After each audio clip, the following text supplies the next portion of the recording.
رفیق اعلیٰ اللہ تعالیٰ، اللہم فی الرفیق الاعلیٰ۔ اب تو بس یہ جو بھی، حالانکہ حضور کے لیے تو اس دنیاوی زندگی میں بھی حضوری ہی حضوری تھی۔ آپ فرماتے ہیں ابھی تو عند ربی، میں رات گزارتا ہوں اپنے رب کے پاس، وہ یطعمنی ویسقین، وہ مجھے کھانا کھلاتا پلاتا۔ اس لیے کہ جب آپ روزے رکھتے تھے 2 دن کا روزہ، 3 دن کا روزہ، کہ شام کو افطار نہیں کیا، بلکہ وہی روزہ رات میں بھی چل رہا ہے، پھر اگلے دن شروع ہو گیا وہ روزہ چل رہا ہے 2 دن 3 دن، اس کو صوم وصال کہتے ہیں۔ صحابہ کو آپ نے سختی سے روک دیا، مت ہرگز نہیں۔ جب انہوں نے کہا حضور آپ کرتے ہیں، آپ ہمیں کیوں روک رہے ہیں؟ فرمایا ایکم مثلی، تم میں سے کون ہے مجھ جیسا؟ ابھی تو عند ربی، میں تو اپنے رب کے پاس رات گزارتا ہوں، وہ یطعمنی ویسقین، وہ مجھے کھانا کھلاتا پلاتا۔ اب وہ کیا کھانا ہے کیا پلانا ہے وہ اللہ جانے، اس کا رسم، ہم تو اس کا تصور نہیں کر سکتے۔ یہ معاملہ جو ہے تو اللہ تعالیٰ کے ساتھ وہ محبت، وہ لگاؤ، وہ تعلق، تو اگرچہ زندگی میں بھی حضور کا اور اللہ کے درمیان کوئی حجاب نہیں تھا، جیسے حجاب ہمارے ویسا تو نہیں تھا، جو بھی باریک سا پردہ تھا وہ بھی اب گوارا نہیں۔ اللہم فی الرفیق الاعلیٰ، اب تو اللہ تعالیٰ ہی سے بڑھ جو رفیق ہے، بلند رفیق۔ اسی لیے کہا اقبال نے، نشان مرد مومن باتو گویم جو مر گائے تبسم بر لبے ہوئے۔ مرد مومن کی نشانی یہی ہے کہ جب موت آتا ہے اس کے چہرے پر تبسم۔ موت در حقیقت اپنے محبوب سے وصال کا دروازہ ہے۔ استخارہ ایک بہت اچھا کام ہے۔ وہ کیا ہے؟ استخارہ کے معنی ہے خیر طلب کرنا، اور اس کی ایک دعا ہے جو اللہ تعالیٰ نے، اللہ کے رسول نے سکھائی ہے صحابہ کو، اور صحابہ یہ کہتے ہیں کہ ہمیں اس طرح یہ دعا اللہ کے رسول نے سکھائی جیسے قرآن سکھایا ہے، یعنی اتنی اہمیت کے ساتھ۔ اس کا مسئلہ کیا ہوتا ہے کہ آپ ایک کام کرنے چلے، ابھی آپ کا دل جو ہے وہ کچھ تذبذب میں ہے کہ یہ کام ٹھیک ہے یا نہیں ہے، اس کا نتیجہ اچھا ہوگا کہ نہیں ہوگا، یہ بیل منڈے چڑھے گی کہ نہیں چڑھے گی۔ تو اس کو آپ کا جو اندر کا جو تذبذب ہے اس کو ختم کرنے کے لیے دعا کی جاتی ہے کہ اے اللہ میں تیرے علم سے خیر چاہتا ہوں، اللہم انی استخیرک بعلمک واستقدرک بقدرتک، اور جو تیری قدرت ہے اسی سے میں چاہتا ہوں کہ بقدرت کچھ حاصل ہو جائے فیصلہ کرنے کی۔ تو اس کے بعد فرماتے ہیں فإنک تعلم ولا اعلم، تو جانتا ہے میں نہیں جانتا، وتقدر ولا اقدر، اور تجھے قدرت حاصل ہے مجھے نہیں حاصل۔ اب آیا اصل، اللہم ان کنت تعلم ان ھذا الامر خیر لی فی دینی و معاشی و عاقبت امری، اے اللہ اگر تیرے علم میں یہ ہے کہ یہ کام میں اپنی بیٹی کا رشتہ فلاں سے کرنے چلا ہوں، اگر تیرے علم میں یہ ہے کہ یہ بہتر ہے میری آخرت اور دنیا کے اعتبار سے اور نتائج کے اعتبار سے، فاقدرہ لی، تو پھر اس کو طے کر دے دے، ویسرہ لی، میرے لیے آسان کر دے، ثم ارزقنی بہ، پھر مجھے اس پر راضی۔ وان کنت تعلم، اگر تو یہ جانتا ہو، تیرے علم میں یہ ہو، ان ھذا الامر شر لی فی دینی و معاشی و عاقبت امری، کہ یہ کام تو میرے لیے شر ہے، اصل میں مجھے نظر تو نہیں آ رہا نا، میں تو شارٹ سائٹڈ ہوں، تو جانتا ہے کہ خیر ہے یا شر ہے۔ اگر یہ شر ہے تو اسے پھیر دے، دور کر دے، اپنی قدرت سے اس کو ہٹا دے، مجھے اس سے ہٹا دے، اسے مجھ سے ہٹا دے، واقدر لی الخیر حیث کان، اور جہاں سے بھی ہو مجھے خیر عطا فرما، ثم ارزقنی بہ، اور پھر اس پر مجھے راضی۔ یہ ہے دعائے استخارہ، اللہ تعالیٰ سے فیصلہ چاہنا۔ اس کے بعد اللہ تعالیٰ جو ہے انسان کے دل کو جما دیتا ہے کسی ایک وقت۔ اب اس کی جو باقی ہمارے ہاں جو ہو گئی ہے شکل کہ کوئی خواب میں آئے، کوئی نشان نظر آئے، یہ تو استخارے کا حصہ نہیں ہے، یہ اس کے اندر اضافی چیز، لیکن یہ ہو سکتا ہے کہ انسان رات کو جو ہے 2 نفل نماز پڑھے اور اس کے بعد یہ دعا استخارہ کر کے سو جائے۔ ہو سکتا ہے کوئی خواب کے اندر کوئی اشارہ مل جائے، امکان ہے اس کا، لیکن یہ ہے کہ یہ کوئی ضروری نہیں، یہ صرف یہ ہے کہ دل کا کسی پہلو پر پھر جم جانا، ٹھک جانا، یہ اس بات کی علامت ہوگی کہ میں نے اللہ سے بات کہی تھی، اللہ نے میرے دل کو اس پر جما دیا ہے، تو یقیناً بھلائی کی ہو، خیر کیا ہو، اس کی کوئی احتیاج پوری کی ہو، اس کی کوئی ضرورت پوری کی ہو، اس کا وہ شکر بجا۔ تو یہ فطری جذبہ تشکر جب تک عقل انسانی اپنے اصل محسن اور مربی کو نہیں پہچانتی تو یا تو یہ منتشر رہتا ہے یا بھٹکتا رہتا ہے۔ چنانچہ شرک کی جو ساری تاریخ ہے اس کا تجزیہ کریں گے تو بات یہی نظر آئے گی کہ اس جذبہ تشکر میں اپنے علم کی کوتاہی کی وجہ سے، اپنے فہم کی کوتاہی کی وجہ سے مختلف اشیاء کے ساتھ یا مظاہر قدرت کے ساتھ اپنے آپ کو منسلک کر لیے۔ مثلاً یہ کہ یہ بات غلط نہیں ہے کہ ہماری دنیا کا یہ سارا نظام جو ہے اس میں سورج کی حرارت کو بہت بڑا دخل حاصل ہے۔ ساری انرجی جو ہمارے پاس ہے اس کی سورس تو اصل میں وہ سولر انرجی ہے۔ لکڑی بھی آپ جلا کر اگر آگ کے ذریعے سے حرارت حاصل کرتے ہیں تو وہ بھی در حقیقت سورج ہی کی وہ حرارت تھی کہ جو اس لکڑی میں جذب ہوئی ہے، اس نے وہ صورت اختیار کی۔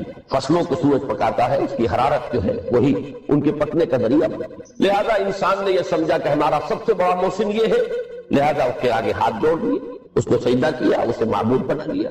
اسی پر آپ قیاس کرتے چلے جائیے، جس چیز کے بارے میں احساس ہوا کہ اس کے ساتھ ہماری کوئی بھلائی وابستہ ہے، یہ ہمارے لیے کسی خیر کا ذریعہ ہے، اس کے سامنے انسان جھک گیا اور اس کے اظہار تشکر کے لیے اس نے مراسم عبودیت ایجاد کی۔ عقل انسانی کی اصل معراج یہ ہے کہ وہ اپنے اصل مربی کو پہچانے، اپنے اصل رب کی معرفت حاصل ہو جائے کہ یہ تمام مظاہر فطرت، مظاہر قدرت، اگرچہ یہ سب ہے اس دنیا میں، اس کے نظام کو مختلف پہلوؤں سے ان کے ساتھ وابستہ کیا گیا ہے، لیکن یہ سب خود کسی اور کی ربوبیت کے مظہر ہے۔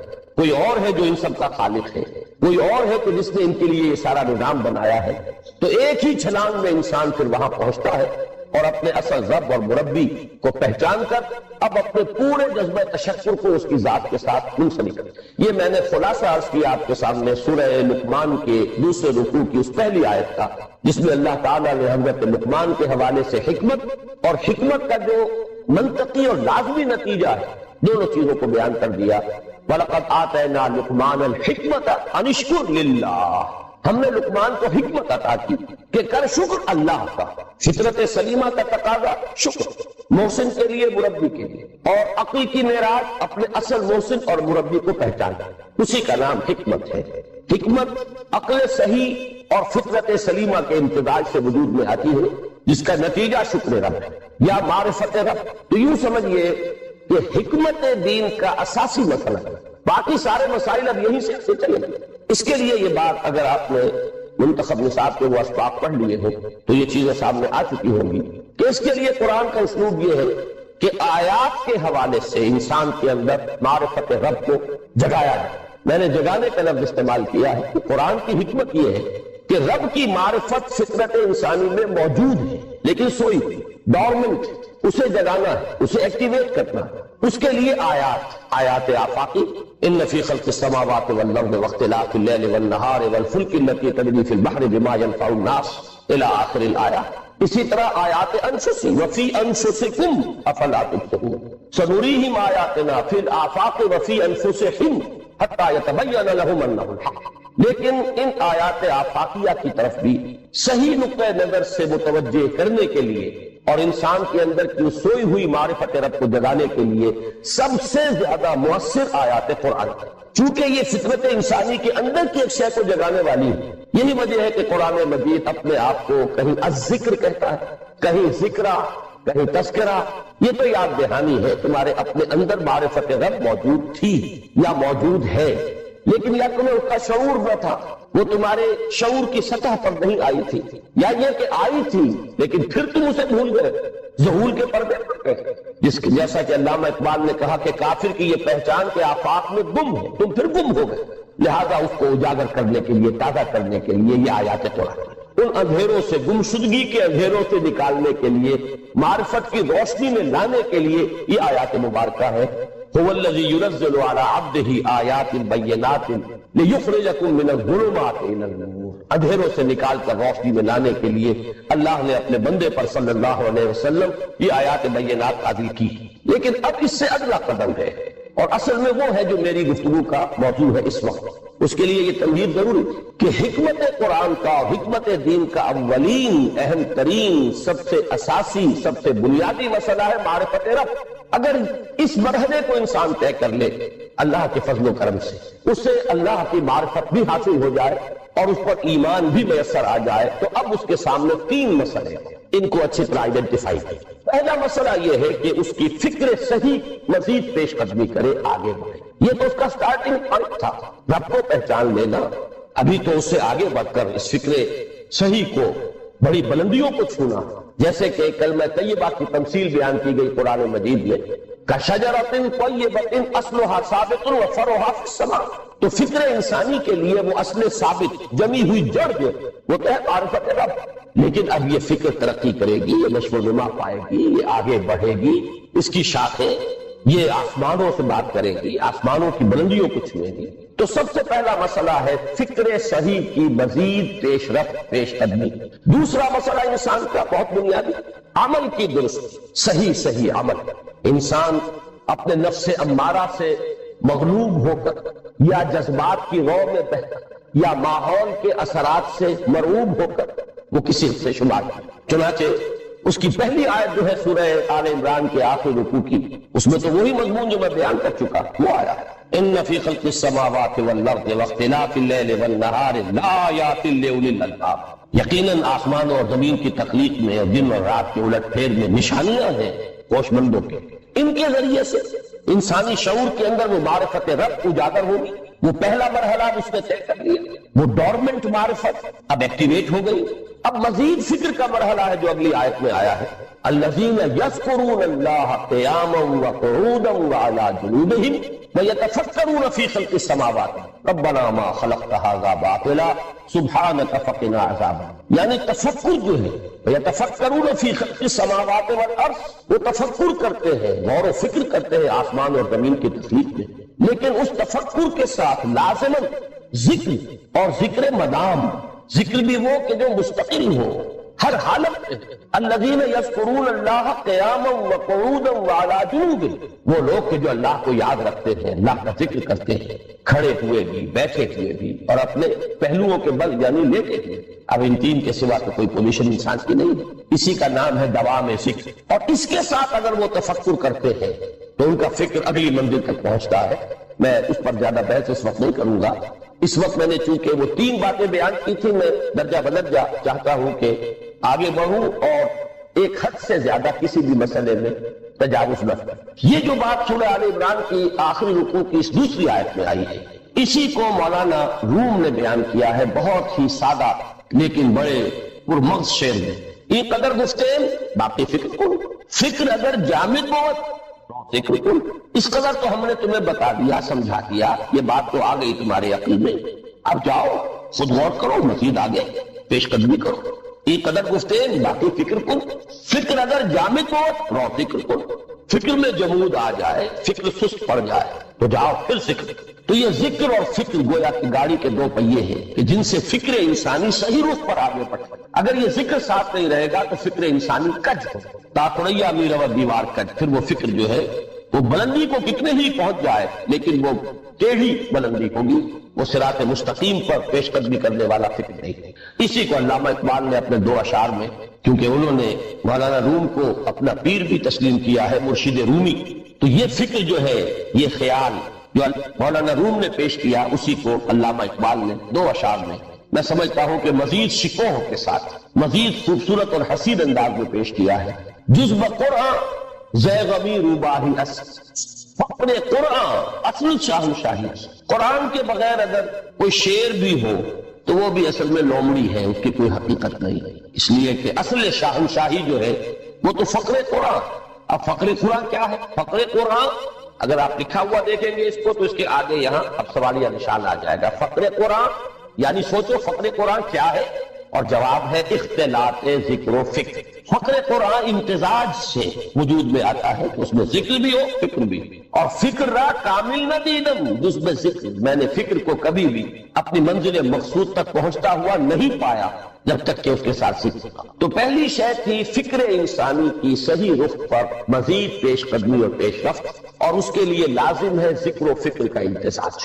دوسری چیز کو لیجیے عمل کی درستی، اس عمل کی درستی کے لیے اللہ تعالیٰ کے ساتھ ایک گہرے تعلق کی، اس لیے کہ صبر کی بحث میں یہ مضامین شاید آپ کے سامنے آ گئے ہیں کہ صبر جہاں مصیبت پر صبر ہوتا ہے، تکلیف پر صبر ہوتا ہے، اللہ کے احکام پر جمنا یہ بھی صبر ہے، نفس کی خواہشات کی بات کو تھام کر رکھنا، کھینچ کر رکھنا یہ بھی صبر ہے، اور استقامت کسی شے پر قائم رہنا یہ بھی صبر ہے۔ تو عمل صحیح پر استقامت کے لیے وَاصْبِرْ وَمَا صَبْرُكَ إِلَّا بِاللَّهِ، اس صبر کی سب سے اہم جو بنیاد ہے، اس کا جو سب سے بڑا ذریعہ ہے، اس کا جو سب سے بڑا سہارا، وَمَا صَبْرُكَ إِلَّا بِاللَّهِ، اس کے لیے ضرورت ہے ایک گہرے تعلق کی کہ اللہ کے ساتھ ایک ایسا تعلق برقرار رہے جو نہ صرف گہرا ہو بلکہ دائم و قائم مسلسل۔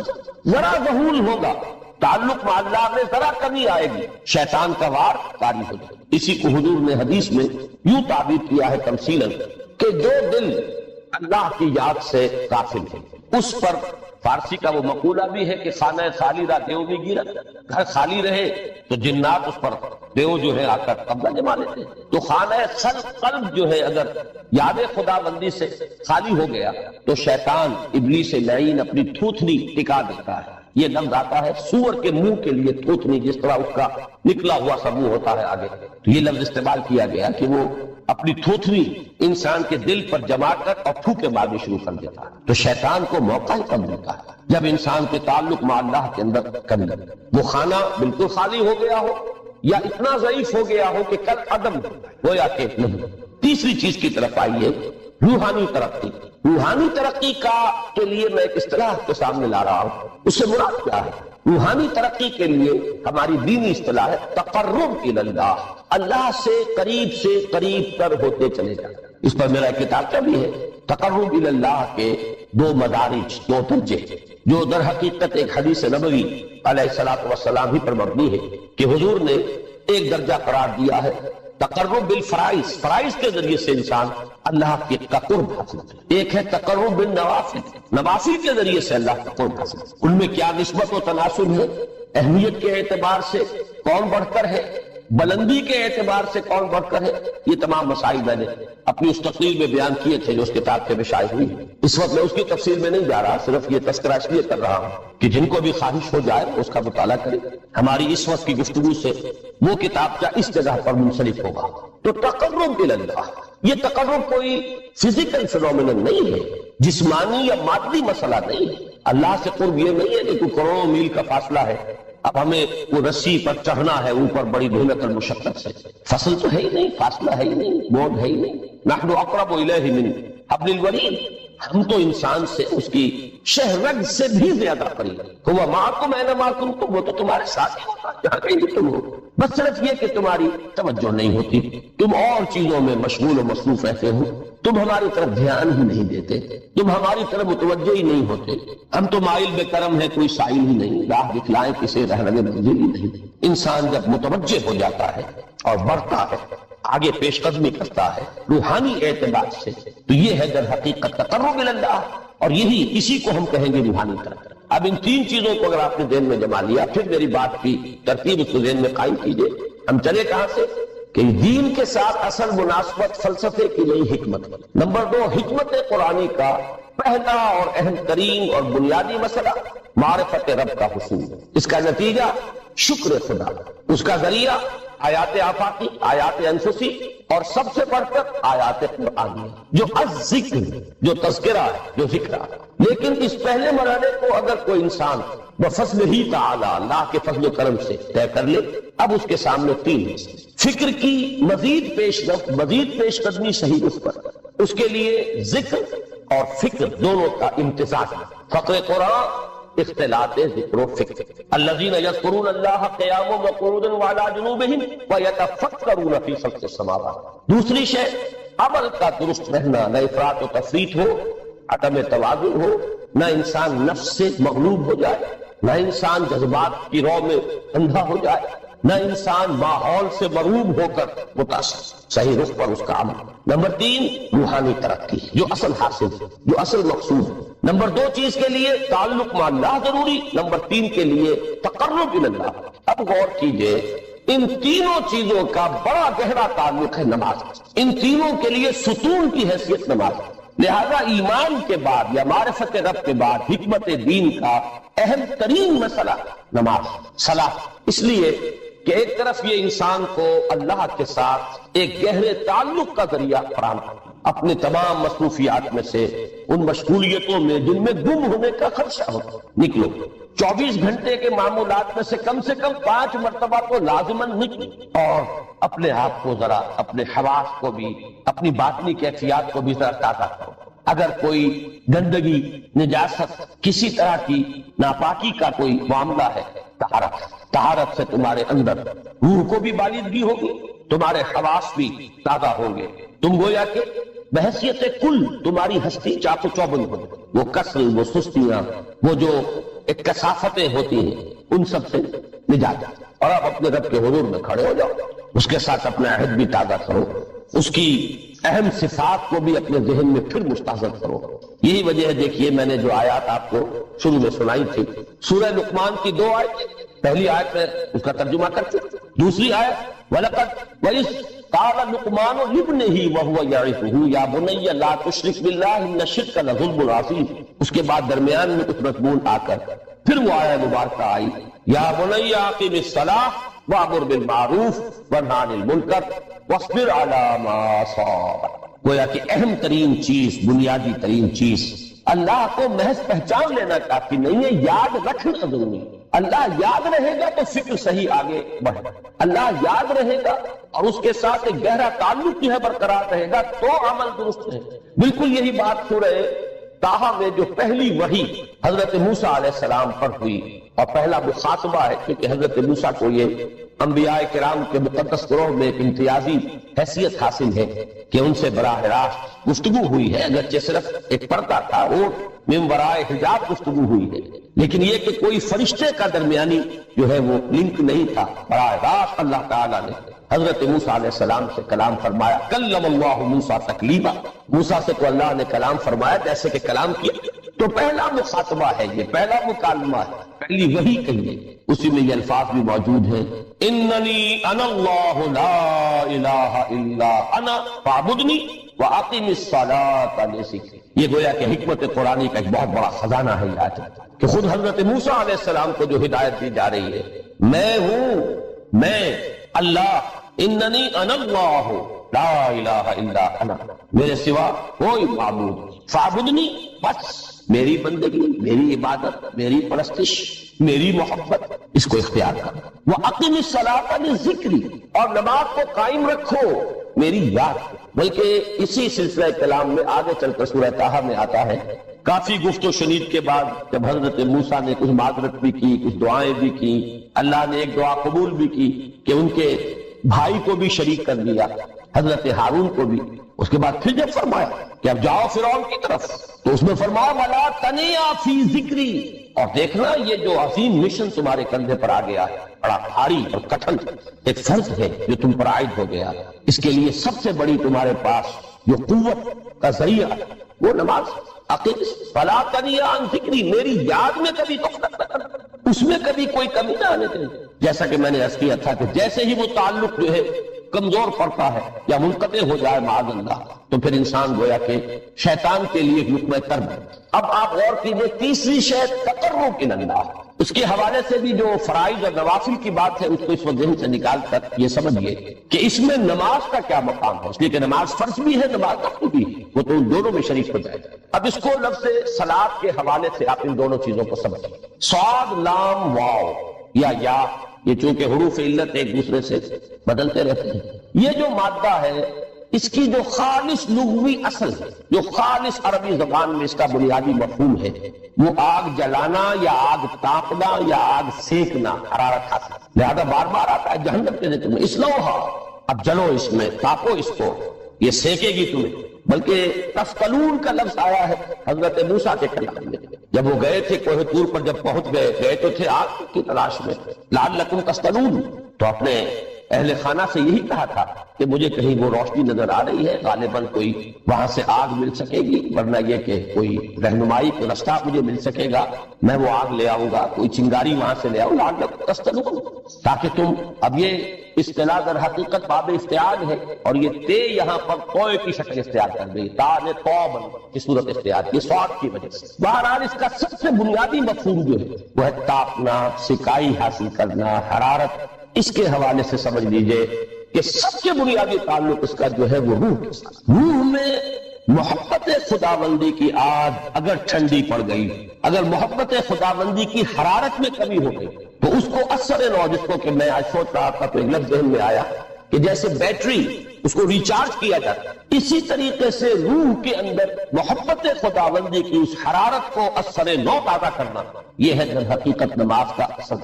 اس لیے کہ اس لفظ کا بنیادی مفہوم، اصل لغوی مفہوم یہ، اگرچہ اس کا سب سے زیادہ کثرت سے جو استعمال ہوتا ہے، اور لفظ صلاۃ جس سے در حقیقت جس تصور پر مبنی ہے وہ ہے اقدام، کسی کی طرف متوجہ ہونا اور پھر دعا.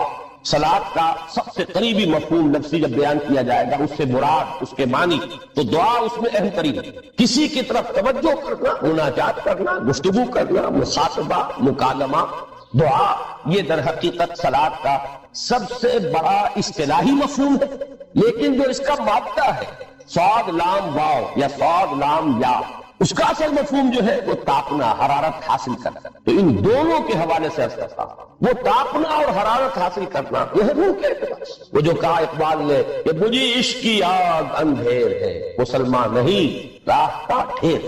یہ عشق کی آگ جب بجھ جاتی ہے، در حقیقت یہی تو انسان کی روحانی موت ہے۔ یہ اب یہ نہ رہے تو چاہے منطق میں بہت انسان ماہر ہو۔ مجھے اقبال کا ایک شعر یاد آیا، تقابل کرتے ہوئے ایک انسان محکوم اور ایک انسان حر، آزاد انسان، ان کی نفسیات میں جو بنیادی فرق علامہ اقبال نے مختلف مواقع پر بیان کیے ہیں۔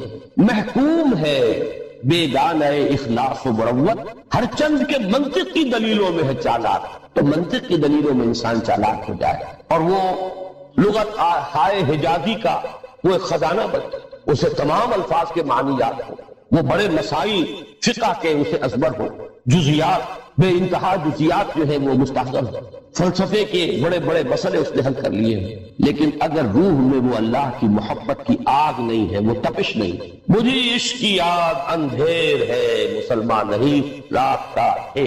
اسی کے حوالے سے آج مجھے یاد آیا تھا کہ وہ جو بڑی سادہ سی ایک نظم ہے، اللہ تعالیٰ سے دعا یا رب دل مسلم کو وہ زندہ تمنا دے، اس میں بھی جو الفاظ آئے جو روح کو گرما دے اور قلب کو تر، یہ ہے اصل جو مقصود ہے نماز۔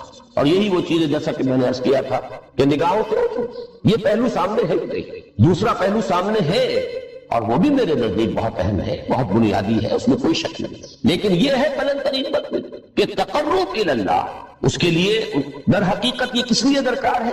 روح کے اندر عشق کی حرارت اور گرمی تازہ۔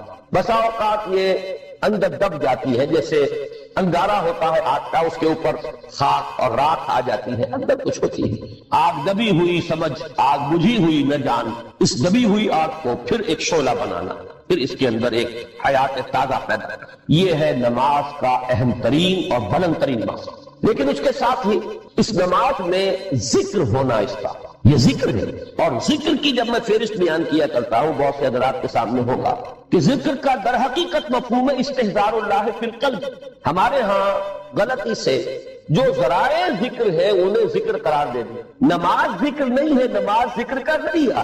اقیم الصلاۃ لذکری، نماز قائم کرو میرے ذکر کے لیے۔ یہ اللہ اللہ کہنا یا ادعیہ معصورہ جو حضور صلی اللہ علیہ وسلم کی مشہور دعائیں ہیں، انہیں اپنے تمام معمولات دنیاوی کے ساتھ ساتھ ان دعاؤں کو بھی انسان پڑھتا رہے، اللہ سے دعا کرتا رہے، یہ تمام ذرائع ذکر۔ سبحان اللہ الحمدللہ الحمدللہ، اس کا آپ ورد کیجئے، یہ بھی ذریعہ ذکر۔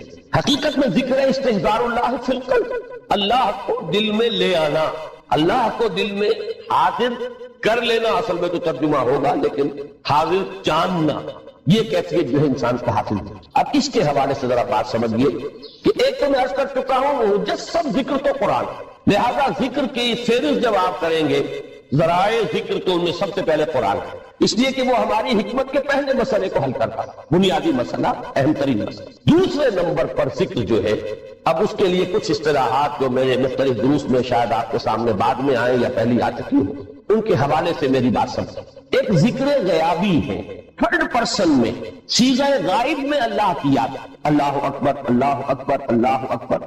ابھی اللہ اکبر جو ہے یہ جملہ ہے اسمیہ خبریہ ہے، ایک حقیقت کی تکرار آپ کر رہے ہیں، اللہ سب سے بڑا ہے، اللہ سب سے بڑا ہے، سبحان اللہ سبحان اللہ سبحان اللہ۔ یہ در حقیقت ذکر غیابی ہے کہ آپ اس میں مخاطب نہیں ہیں اللہ سے، ایک ذکر خطابی کہیں یا ذکر حضوری کہیں جس میں مکالمہ، جس میں گفتگو ہوتی ہے۔ تو نماز در حقیقت ذکر حضوری اور ذکر خطابی کی بلند ترین شکل، اس لیے میں نے عرض کیا تھا کہ نماز کے لفظ یا صلاۃ کے لفظ یہ اصطلاحی معنی جو اکثر و بیشتر کیے جاتے ہیں وہ ہے دعا، اور دعا میں ہوتا کیا ہے؟ مخاطبہ ہے، مخاطب اے اللہ، اے تیرے رب، اے پروردگار۔ پھر یہ کہ اس میں اقدام اور کسی کی طرف متوجہ ہونا، یہی وجہ ہے کہ افتتاح صلاۃ نماز کو شروع کرنے کے لیے ایک تو وہ الفاظ جو قرآن مجید میں آئے ہیں انی وجہت وجہی للذی فطر السماوات والارض حنیفا وما انا من المشرکین، یہ ہے توجہ کا ارتکاز، بشرطے کہ یہ صرف الفاظ ہی نہ نکل رہے ہوں، واقعتاً یہ تعبیر ہو اس وقت کی انسان کی نفسیاتی کیفیت کہ شعوری طور پر وہ فیصلہ کرتا ہے کہ میں منقطع ہو رہا ہوں، ہر چہار طرف سے اپنی توجہ کو ہٹا کر، ہر مسئلے سے اپنے آپ کو خالی ذہن کر کے، یعنی ظاہری اور باطنی دونوں اعتبار سے میں اپنی توجہ کا ارتکاز کر رہا ہوں اس ذات کی طرف جس نے آسمان اور زمین کو پیدا کیا اور بالکل یکسو ہو کر دو جگہ یہی ترتیب سورہ آل عمران میں فرمایا لقد من اللہ علی المؤمنین اذ بعث فیہم رسولا من انفسہم یتلو علیہم آیاتہ ویزکیہم ویعلمہم الکتاب والحکمہ۔ اسی طریقے سے سورہ جمعہ میں آیا هو الذی بعث فی الامیین رسولا منہم یتلو علیہم آیاتہ ویزکیہم ویعلمہم الکتاب والحکمہ۔ معلوم ہوا کہ تزکیہ مقدم ہے تعلیم کتاب و حکمت، اگر تزکیہ نہیں ہوا اور تعلیم کتاب و حکمت ہو رہی ہے تو اس سے انسان دنیا کمائے گا، دھوس جمائے گا، لوگوں میں اپنے علم کا جو ہے وہ شہرہ چاہے گا، کہا جائے کہ عالم بہت بڑا عالم ہے، یہ اس کا مطلوب یہ ہوگا، آخرت میں اس کے حصے میں کچھ نہیں آئے گا جب تک کہ در حقیقت اس کی سوچ کا، اس کی نیت کا، اس کے ارادوں کا تزکیہ نہ ہو گیا۔ اور وہ تزکیہ جو ہے کس سے ہوتا ہے؟ تلاوت آیات سے، اسی قرآن کے ذریعے سے یتلو علیہم آیاتہ۔ اگر ان تلاوت آیات کے ذریعے سے انسان کے ذہن میں ایمان کا بیج پڑ گیا ہے، ایمان بالآخرہ، اس کی اپنی پوری حقیقت جو ہے اس میں اجاگر ہو گئی ہے، اب نیت درست ہو جائے گی۔ اب جب پڑھے گا تو اب اس کا تعلیم کتاب و حکمت جو ہے اس کا صحیح محل اور مقام ہو جائے گا۔ ورنہ کتنے بڑے بڑے مستشرقین ہیں، اتنی اونچی اونچی کتابیں لکھ دی ہیں، اتنے بڑے بڑے مضامین کے انڈیکس تیار کر دیے ہیں کہ مسلمان جو ہے اس دور کے جو ہمارے علماء ہیں وہ تو واقعہ یہ ہے کہ ان کے آس پاس بھی آنے کے قابل نہیں۔ بھول جائیے اس دور کو جب کہ کوئی 50 اور 300 جلدوں کے اندر تفسیریں لکھا کرتے تھے۔ آج کے ہاں تو وہ محنت نہیں ہے، جتنی مستشرقین محنت کرتے ہیں اتنی ہمارے علماء کے اندر اس وقت محنت کا مادہ نہیں ہے۔ پھر انہیں ملتا کیا ہے؟ کچھ بھی نہیں ملتا۔ سب کچھ پڑھا، عربی پڑھی، اور وہ پوری جو ہے وہ دیوان، ان کو بھی جو دیوان جاہلی جو ہے انہیں بھی حفظ ہے، لیکن ہاتھ پلے کچھ نہیں آتا۔ یہ کہ نیت درست، بات جو ہے وہ صحیح ہوئی نہیں، دل کے اندر جو ہے وہ کچھ نہیں اتر رہا، صرف یہ دماغ کا ایک عمل ہے، ایک صرف ایک دلچسپی ہے۔